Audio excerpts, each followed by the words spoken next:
In the chill of dawn, as the first light crept over the jagged peaks of the Alps, a formidable silhouette emerged against the stark white of the snow-capped mountains. It was Hannibal Barca, the Carthaginian general, a man driven by ambition and a burning desire for vengeance against Rome. The year was 218 BC, and the world was on the brink of a monumental clash.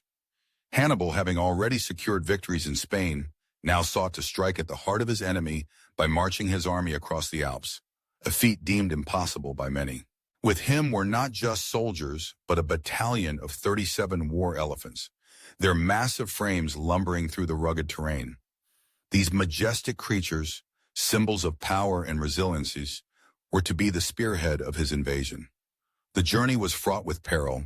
The mountains loomed like ancient giants, their icy breath threatening to swallow any who dared to challenge their might. Yet Hannibal was undeterred. He knew that the element of surprise was his greatest weapon, and the Alps offered a path that no Roman could anticipate. As they began their ascent, the air grew thin and the temperature plummeted. The soldiers, clad in heavy cloaks, trudged forward, their breath visible in the frigid air. Each step was a battle against the elements, and the path was treacherous, often reduced to narrow ledges that clung precariously to the mountainside. Hannibal, ever the strategist, had chosen this route not only for its secrecy, but also for its potential to demoralize the Roman legions. He envisioned the shock on their faces when they discovered that he had crossed the seemingly impassable barrier of the Alps, bringing war to their very doorstep. The elephants, however, were a different challenge altogether. Their size and weight made the ascent even more daunting. With each passing day, the animals struggled against the snow and ice, their feet slipping on the treacherous slopes. Hannibal, ever resourceful, devised ingenious methods to aid their passage.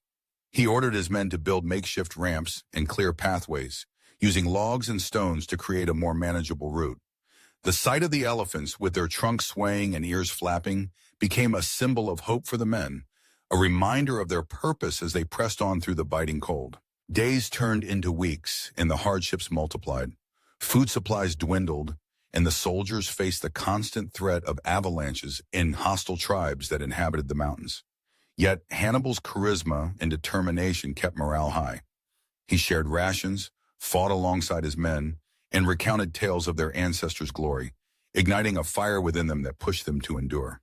The bond forged in those harsh conditions would carry them through the trials to come. Finally, after what felt like an eternity, they reached the summit. The sight that greeted them was breathtaking, a panorama of valleys stretching far below, a stark contrast to the grueling ascent they had just endured. But there was little time for celebration. The descent was just as perilous, and the threat of Roman patrols loomed ever closer. With a renewed sense of urgency, Hannibal rallied his troops, reminding them of their purpose. They were not just crossing mountains, they were crossing into history. As they descended, the challenges continued. The harsh weather and rugged terrain took their toll, and several elephants succumbed to the harsh conditions. But those that remained were a testament to Hannibal's resolve and the audacity of his plan.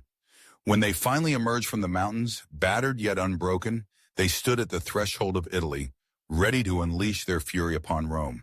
Hannibal's audacious march across the Alps would become a legendary tale of bravery and military genius, a bold maneuver that would echo through the annals of history. In that moment, as he gazed across the Italian landscape, he knew that he had defied the odds, and the seeds of war were sown, destined to alter the course of history forever.